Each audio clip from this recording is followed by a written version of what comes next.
हाथरस मामले की सबसे पहले बात करेंगे, जिसमें एसआईटी ने जांच की रफ्तार तेज कर दी है। पीड़िता के गांव के 40 लोगों से पूछताछ कल ही शुरू हो गई थी, अब भी ये पूछताछ जारी है। एसआईटी की टीम ये जानने में लगी है कि 14 सितंबर को क्या हुआ था। पुलिस की लापरवाही के बारे में भी लोगों से सवाल पूछे जा रहे हैं।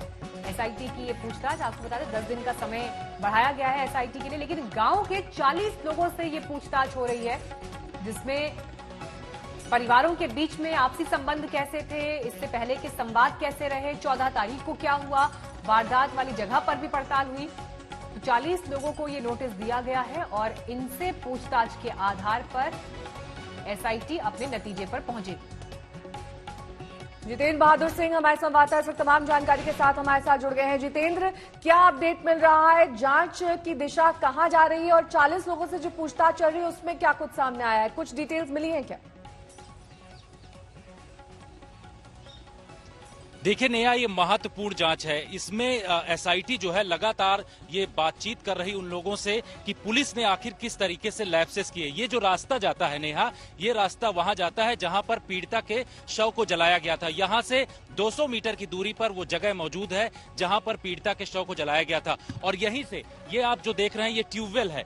ट्यूबवेल पर कुछ लोग मौजूद थे उस दिन, इनसे भी पूछताछ के लिए एसआईटी ने यहां से बुलाया है। और ये गांव का वो हिस्सा है जो किनारे का हिस्सा पड़ता है। यहां पर भी लोगों से जो यहां घरों में मौजूद थे उनको भी पूछताछ के लिए बुलाया गया है। तो इस तरीके की जानकारी मिल रही कि पुलिस ने आखिर किस तरीके से इस पूरे मामले में लैप्स किए हैं, उनकी छानबीन के लिए एसआईटी इनसे पूछताछ के लिए बुला रही है। वहीं दूसरी तरफ ये भी जानकारी मिली है कि जिस दिन घटना को आरोपियों ने अंजाम दिया, जो लोग 14 तारीख को वहां पर मौजूद थे, चाहे उसमें आरोपी के परिवार के कुछ लोग हैं, उन लोगों को भी पूछताछ के लिए बुलाया गया। इसके अलावा जानकारी ये मिली है कि जो घटना स्थल पर कुछ लोग ऐसे मौजूद थे जो गांव के लोग हैं, जिन्होंने प्रत्यक्षदर्शी हैं, उन लोगों को भी पूछताछ के लिए एसआईटी ने बुलाया। तो एसआईटी अब उस जगह पर उन तमाम लोगों से पूछताछ कर रही है, जिससे उनको साफ तौर पर यह पता चल सके कि आखिर घटना के समय और जिस दिन पीड़िता के शव को जलाया गया था उस दिन क्या क्या हुआ था।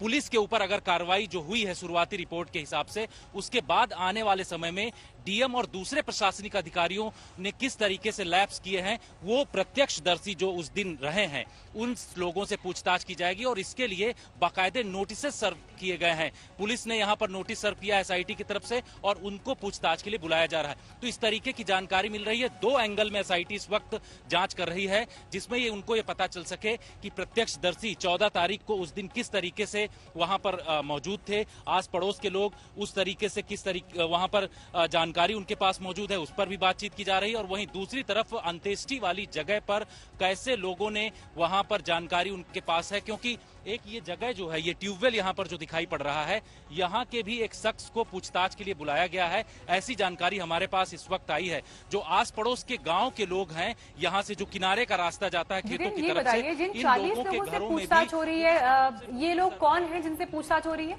कौन कौन इनमें शामिल है, इन 40 लोगों में? नेहा, ये वो लोग हैं जो गांव के लोग हैं, जो आरोपी परिवार है और पीड़ित परिवार के बीच में सिर्फ 100 मीटर की दूरी है।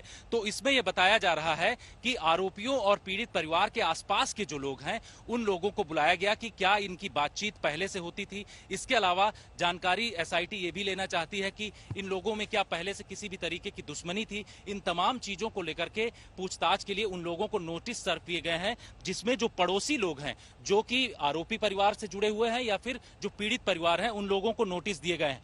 कल भी पूछताछ एसआईटी ने कई लोगों से किया है, जो हमारे पास जानकारी इस वक्त है। इसके अलावा आज भी जो नोटिस जिनको दिया गया था, उनसे भी पूछताछ के लिए उनको बुलाया गया है। साफ मकसद है कि एसआईटी जब 16 तारीख को अपनी रिपोर्ट उत्तर प्रदेश सरकार को देगी, तो उससे पहले वो तमाम एंगल जो हैं उनकी छानबीन करना चाहती है। पुलिस ने भी एक वीडियो, जिस दिन घटना को अंजाम आरोपियों ने दिया था, उसका भी एक वीडियो सामने आया है, जिसमें यह पता चल रहा है कि 4 से अधिक लोग वहां पर रहे होंगे, क्योंकि 4 हंसिया, चप्पल और इसके अलावा बहुत सारे सामान मिले हैं। तो इन तमाम एंगल के लिए लोग वहां पर कौन से मौजूद थे उस घटना स्थल की जगह पर, उन तमाम चीजों को लेकर के, जो खेतों में लोग मौजूद थे उस वक्त जो चारा काट रहे थे, उन लोगों को भी नोटिस दिया गया और उनसे भी पूछताछ के लिए एसआईटी बुलाई। तो एक वृहद एंगल से जितेंद्र, आप बने रहिए हमारे साथ, क्योंकि कई महत्वपूर्ण जानकारियां आप सामने आ सकती है, क्योंकि 40 लोगों से पूछताछ की जा रही है जो पीड़िता और साथ ही आरोपियों के परिवार के संपर्क में है। वहीं आसपास रहते हैं,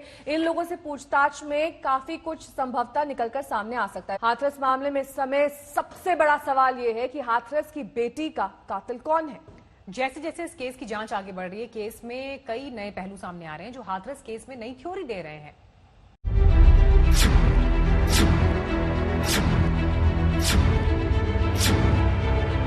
दुनिया ने देखा है वो पागल थे, जो हकीकत थी वो वहाँ पे सारे लोग इकट्ठे थे, वो सब पागल थे कि हम लोगों को ना एक जहर ला के दे दे तो पूरे परिवार को मैं खाना में मिला के खवा दूं और सो जाएं सब चैन की नींद। इससे ज्यादा मैं कुछ नहीं कह सकती।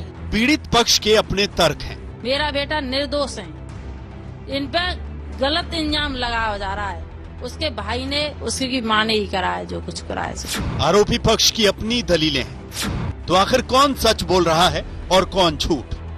आखिर हाथरस की बेटी का कातिल कौन है? ये वो चिट्ठी है जो हाथरस कांड के चारों आरोपियों ने जेल से लिखी है, जिसमें उन्होंने न सिर्फ खुद पर लगे आरोपों को झूठा बताया है, बल्कि मुख्य आरोपी संदीप ने तो ये दावा कर दिया है कि पीड़िता उसकी दोस्त थी। इस वक्त आरोपी लवकुश के घर में मौजूद हूं, जो जेल से ये चिट्ठी लिखी गई है और ये चिट्ठी एसपी के पास भेजी गई है। इस चिट्ठी में साफ तौर पर यह लिखा गया है कि जो आरोपी हैं उनकी तरफ से ये कहा जा रहा है कि उन्होंने किसी भी तरीके से कोई भी गुनाह नहीं किया है, और ये भी कहा जा रहा है कि वो लोग निर्दोष हैं। उनकी तरफ से ये भी कहा जा रहा है कि जो पीड़िता है उसकी मां और भाई की तरफ से पूरी घटना को अंजाम दिया गया। इस चिट्ठी ने पहले से उलझे हाथरस केस को और पेचीदा बना दिया है। चिट्ठी में मुख्य आरोपी संदीप ने लिखा है, घटना वाले दिन खेत में पीड़िता से मुलाकात हुई थी। उसके माँ और भाई भी थे। पीड़िता के कहने पर मैं तुरंत चला गया और वहाँ अपने पिता के साथ पशुओं को पानी पिलाने लगा। मुझे कुछ देर बाद गांव वालों से पता चला कि मेरी पीड़िता से दोस्ती थी, इसलिए उसके भाई और माँ ने उसे मारा पीटा है। पिटाई के कारण उसे गंभीर चोटें आई हैं। बाद में वो मर गई। मैंने कभी पीड़िता को मारा नहीं और न ही कोई गलत काम किया।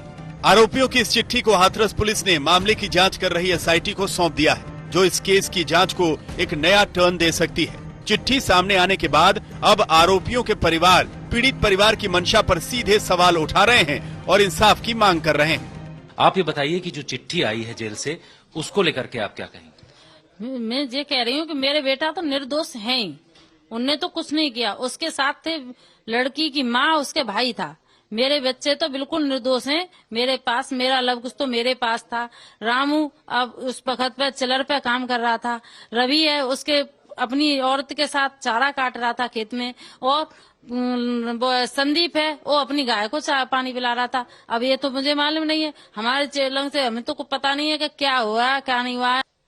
मेरे बेटे निर्दोष हैं। मैं सरकार से ये निवेदन कर रही हूँ कि जैसे मेरे बेटों को ले गए कहाँ है, मुझसे सरकार न्याय दे के मेरे बेटों को वापस। हाथरस केस का मुख्य आरोपी कह रहा है कि वो वारदात वाले दिन पीड़िता से मिला था। वो पीड़िता से दोस्ती का दावा भी कर रहा है और पीड़िता से फोन पर बात होने की बात भी मान रहा है। लेकिन पीड़ित परिवार कह रहा है कि उनके खिलाफ साजिश हो रही है और आरोपियों के परिवार कह रहे हैं कि उनके बेटों को फंसाया गया है।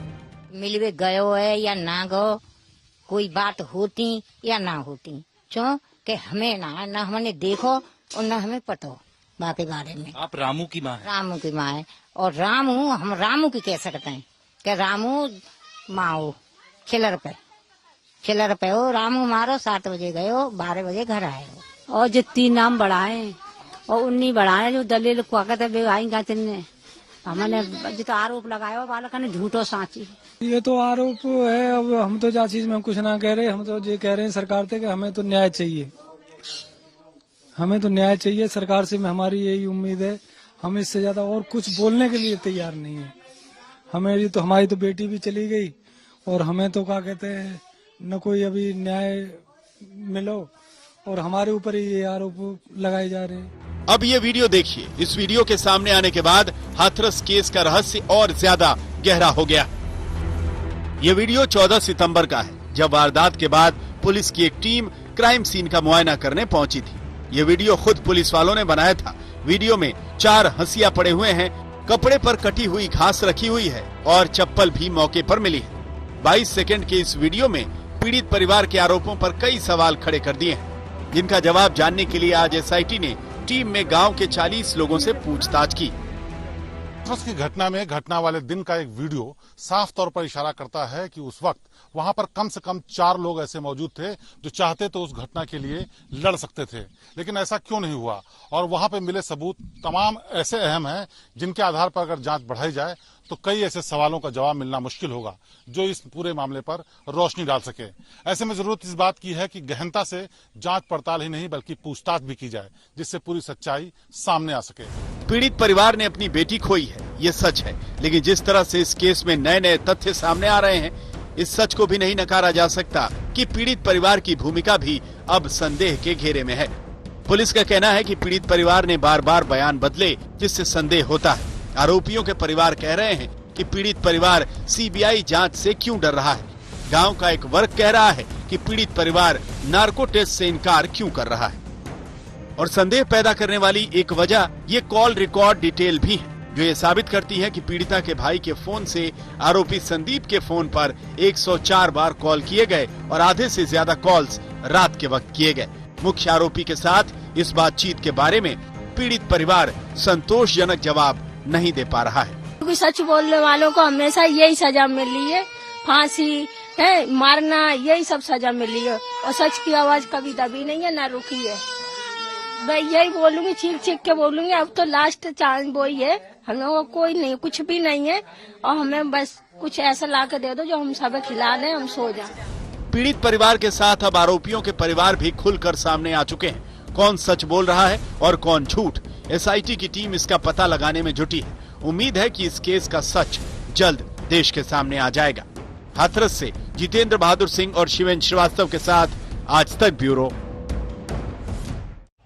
हाथरस मामले में कोई क्या बड़ा खेल खेल रहा है? क्या हाथरस कांड की पीड़िता को बदनाम करने की साजिश की जा रही है? तमाम सवाल इस वक्त खड़े हो रहे हैं।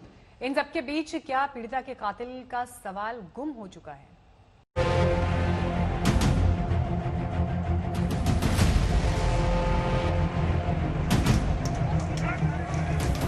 सबने कहा इंसाफ चाहिए, हाथरस की बेटी के लिए इंसाफ चाहिए।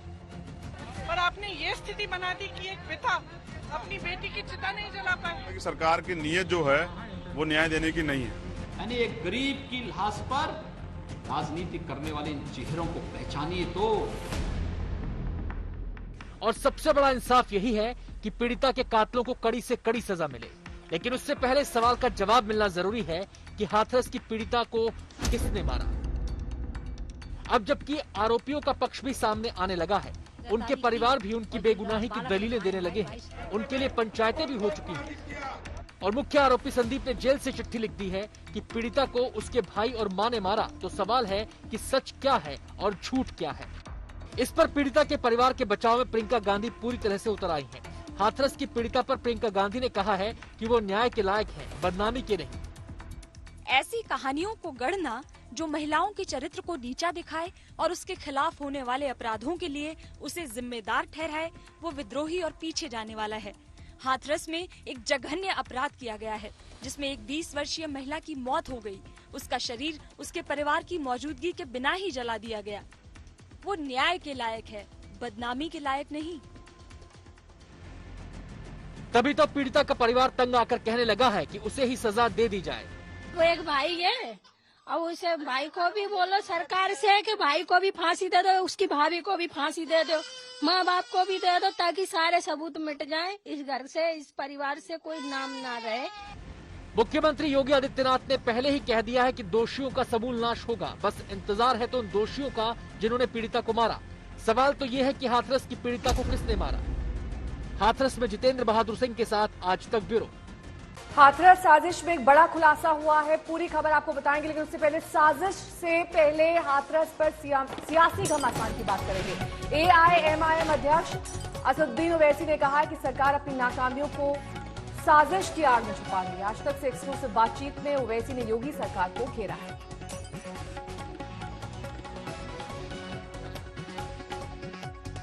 हाथरस की योगी सरकार ने सीधा आरोप लगाए हैं। 2 दिन से आप भी देख रहे हैं, कॉन्स्पिरेसी थ्योरी, पीएफआई पे आरोप लगाए जा रहे हैं, फंडिंग की गई सारी चीजों की।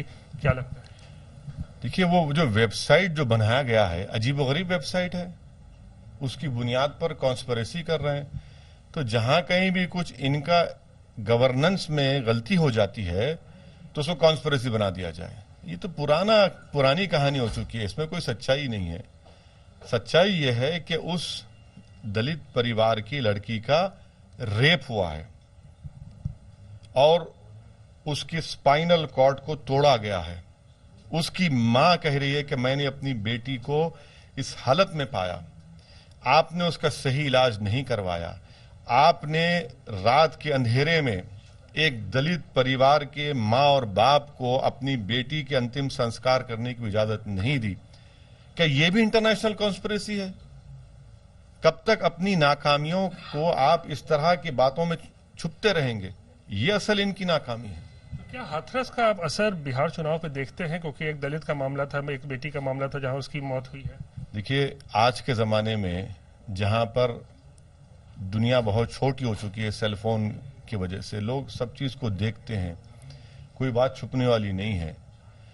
मगर बिहार चुनाव में सबसे बड़ा जो मुद्दा होगा वो नीतीश कुमार के 15 साल का मिस गवर्नेंस और ऑल्टरनेट पॉलिटिक्स का जो जरूरत है, जो हमारे कन्वीनर देवेंद्र यादव साहब और हमारा सीएम का फेस जो है कुशवाहा साहब, वो प्रोवाइड करें। हाथरस की गूंज आपको नहीं लगता है कि बिहार में? नहीं, हर मसले की गूंज होगी, हर मसले की गूंज होगी। क्यों नहीं, हर मसले की गूंज होगी।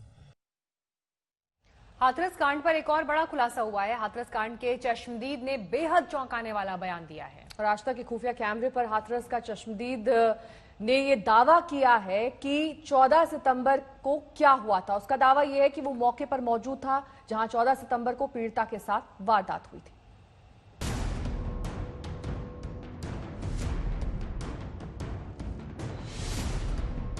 चौदह सितंबर के इस वीडियो को देखने के बाद ये सवाल जस का तस खड़ा है कि हाथरस की पीड़िता बेटी को किसने मारा। इस मामले में पीड़िता के गांव के ही एक शख्स से हमारी अंडरकवर टीम की मुलाकात हुई। उस शख्स का नाम जयवीर है और उसका दावा है कि वो चश्मदीद है और मौका वारदात पर था। तो सुनिए उस दिन क्या हुआ था, वो इस पर क्या कहता है। अभी बताओ, आप तो मौके पे गए थे ना? हाँ, आपने क्या देखा? मैंने लड़की को वहाँ पड़े हुए देखा तो लड़की हाँ मोटा कहते हैं, गाँव आते थे वो मोटा कहते हैं, गाँव में मोटा कहते हैं, गाँव में मोटा कहते हैं। और वो छोटू से कही भाई माँ ने कि तू हमारे घर खबर कर। हमने आपको दिखाया कि कैसे एक आरोपी लवकुश की मां कह रही है कि उसका बेटा तो पीड़िता को पानी पिलाने ले गया था और नाहा कि उसे फंसा दिया गया। ये तो बच्चे निर्दोष हैं। लवकुश मेरे पास था, आप लोग क्यों नहीं समझ रहे हो? मेरे पास लवकुश, मैं और मेरा लवकुश बेटा चारा काट रहे थे अपने खेत में। जिस वक्त पे हमने तो जब सुना है सब लोग भागे हैं, वहाँ पे हम पहुँचे अपने बेटे को लेकर। मैंने अपने बेटे से बोला है, बेटा जब तुम से आ रही है पानी के लिए तो मैंने तू किसी से पानी लिया। मेरा बेटा सड़क पे गया है, वहाँ से पहुँचते लिया, उसने बरा से पानी लेके उसकी माँ के हाथ में दिया है, भाभी लो इसे पानी पिला दो बेटी।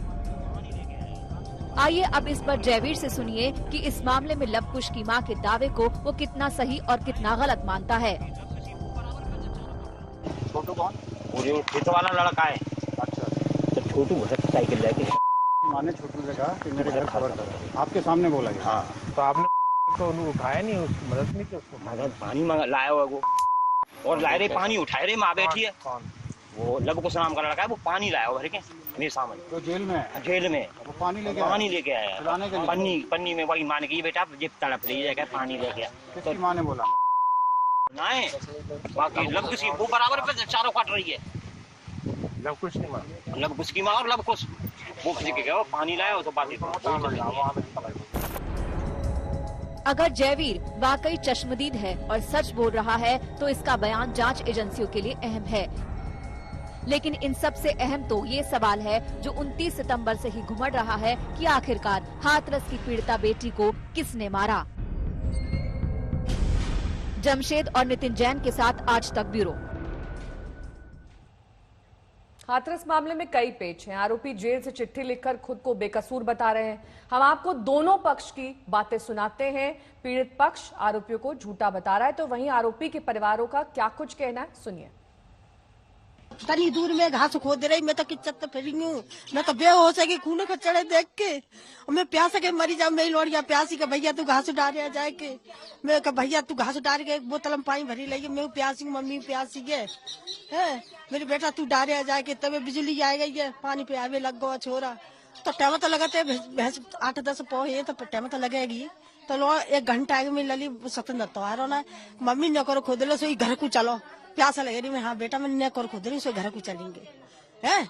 और जब कब का छिपे पाँव में बैठे मोह ऐसी साल होती तो भी बेटी भैया काय को छोड़ती। बच्चे निर्दोष हैं। लवकुश मेरे पास था, आप लोग क्यों नहीं समझ रहे हो? मेरे पास लवकुश, मैं और मेरा लवकुश बेटा चारा काट रहे थे अपने खेत में। जिस वक्त पे हमने तो जब सुना है सब लोग भागे हैं, वहाँ पे हम पहुँचे अपने बेटे को लेके। मैंने अपने बेटे से बोला है बेटा जब तुम आ रही है पानी के लिए तो मैंने तू किसी से पानी लिया। मेरा बेटा सड़क पे गया है, वहाँ से पहुँचने लिया, उसने बरा से पानी लेके उसकी माँ के हाथ में दिया है, भाभी लो इसे पानी पिला दो बेटी को। वहाँ से भाई उसका पकड़ के ले आया, हाथ पकड़ के सड़क पे बाइक पे बैठा के उसकी माँ उसका भाई थाने ले गया है। मेरा बेटा निर्दोष है। दुनिया ने देखा है वो को पागल थे, जो हकीकत थी वो वहाँ पे सारे लोग इकट्ठे थे, वो सब पागल थे। मतलब कोई अब मैं अपनी बच्चियों को पाल रही हूँ मारने के लिए, क्यों बड़ी हो जाएगी तो उन्हें गला दबा के मार दूंगी, नहीं तो काम बाकी बचा है, क्योंकि गरीब और कमजोर लोगों को एक ही काम है। अभी उनके 100 सवालों के एक जवाब है कि बॉडी जलाई क्यों, क्या चीज छुपाई है, क्या चीज छुपाई है। किसी भी सवाल के उनके को कोई जवाब नहीं है। इसे सब लोगों से बोल दो कि हम लोगों को ना एक जहर ला के दे दे, तो पूरे परिवार को मैं खाना में मिला के खवा दूं और सो जाएं सब चैन की नींद। इससे ज्यादा मैं कुछ नहीं कह सकती। तो मिलवे गयो है या ना गयो, कोई बात होती या ना होती, क्यों कि हमें ना हमने देखो और न हमें पतो। और रामू हम रामू की कह सकते हैं कि रामू माओ खिलर पे हो, रामू मारो 7 बजे गयो 12 बजे घर आए। हम अपनी बता रहे, हमने कोई वाको बुना देखो कि कब गो है या ना गो, बात होती फोन पे या ना होती, हमने ना देखो अपनी आंखों से। माँ ने लिखी है तो होती होंगी भैया, होती होंगी, हम ना कह सकते। जो चिट्ठी आई है माँ ने लिखी तो होती होंगी, पर लेकिन हमने ना देखो। तो अलग अलग पक्षों का क्या कहना है ये हमने आपको सुनवाया। जितेंद्र हमारे साथ लगातार बने हुए हैं। जितेंद्र देखिए, आपने ही कई लोगों से बात की है, गांव के लोगों से, और देखिए गांव में जिस तरह का लोगों का रहन सहन होता है, चाहे पीड़िता है उससे भी लोगों का मिलना जुलना था, आज की तारीख में वहां पर क्या परिस्थिति है, क्या मनस्थिति गांव के लोगों की है? ऐसा लग रहा है कि एक विभाजन तो वहां भी दिखाई दे रहा है।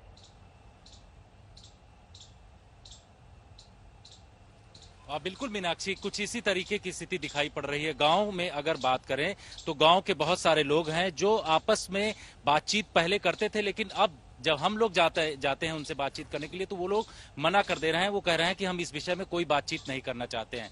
वहीं दूसरी तरफ अगर आरोपियों की बात करें तो आरोपियों का परिवार लगातार शुरुआत से ही कह रहा है कि उनके जो लोग हैं वो किसी भी तरीके से इस पूरे मामले में दोषी नहीं है, वो निर्दोष हैं और उनकी बात भी सुनी जानी चाहिए। लेकिन पीड़िता का परिवार का यह कहना है कि उनको न्याय नहीं मिल रहा है, उनको सिर्फ और सिर्फ इस बात को लेकर के कहा जा रहा है कि उन्होंने साजिश रची है, अब उनके खिलाफ साजिश शुरू हो गई है। तो इस तरीके की बात जो पीड़िता के पिता हैं उनसे हमारी बातचीत जब हुई तो उन्होंने इस तरीके की जानकारी हमको दी। लेकिन सवाल यहां पर यह उठता है कि एसआईटी इस पूरे मामले को लेकर के जांच कर रही है और एसआईटी इन तमाम चीजों पर परिवार वालों से बातचीत कर चुकी है, जिसमें से आस पड़ोस के लोगों से भी पूछताछ के लिए उनको बुलाया गया। तो कुछ ऐसी जानकारियां मिल रही हैं कि एसआईटी अब जब 16 तारीख को अपनी रिपोर्ट देगी तो किस तरीके से इस पूरे मामले में कंक्लूजन देती है। लेकिन इस बात को लेकर के परिवार वाले चिंतित हैं। जहां तक बात करें जो पीड़िता का परिवार है उनका यह कहना है कि अब उन्हीं के ऊपर आरोप लगाए जा रहे हैं। हाथरस मामले की जांच एसआईटी कर रही है, 16 अक्टूबर तक उसे अपनी रिपोर्ट सौंपनी और इस बीच इस केस में एक नया मोड़ आ गया है। दरअसल अलीगढ़ जेल से वारदात के आरोपी संदीप ने हाथरस के एसपी को चिट्ठी भेजी है। चिट्ठी में उसने क्या कहा कि पीड़िता उसकी दोस्त थी। हाथरस की बेटी को किसने मारा? हाथरस की बेटी का गुनहगार कौन? 14 सितंबर को हाथरस की बेटी के साथ क्या हुआ था?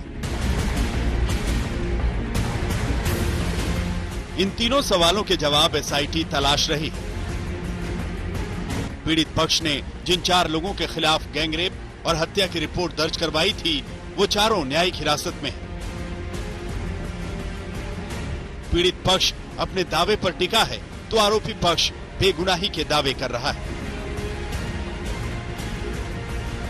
दुनिया ने देखा है वो को पागल थे, जो हकीकत थी वो वहाँ पे सारे लोग इकट्ठे थे, वो सब पागल थे। मतलब कोई अब मैं अपनी बच्चियों को पाल रही हूँ मारने के लिए, क्यों बड़ी हो जाएंगी तो उन्हें गला दबा के मार दूंगी, यही तो काम बाकी बचा है। क्योंकि गरीब और कमजोर लोगों को एक ही काम है। अभी मेरा बेटा निर्दोष है, इन पे गलत इल्जाम लगाया जा रहा है। उसके भाई ने, उसकी माँ ने ही कराया जो कुछ कराया।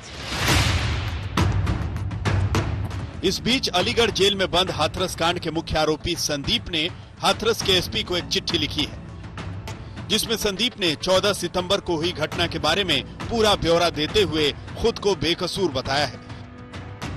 चिट्ठी में संदीप ने बताया है कि पीड़ित लड़की से उसकी पहले से दोस्ती थी, लड़की के साथ उसकी फोन पर बात होती रहती थी। ये बात लड़की के परिवार वालों को पसंद नहीं थी। संदीप ने चिट्ठी में यह भी लिखा है कि वो घटना के दिन मौके पर मौजूद था। खेत में ही उसकी पीड़ित लड़की के साथ मुलाकात हुई थी, लेकिन लड़की की मां और भाई ने उसे घर भेज दिया था। लड़की के साथ उसकी मां और भाई ने ही मारपीट की थी, जिसके चलते बाद में उसकी मौत हो गई।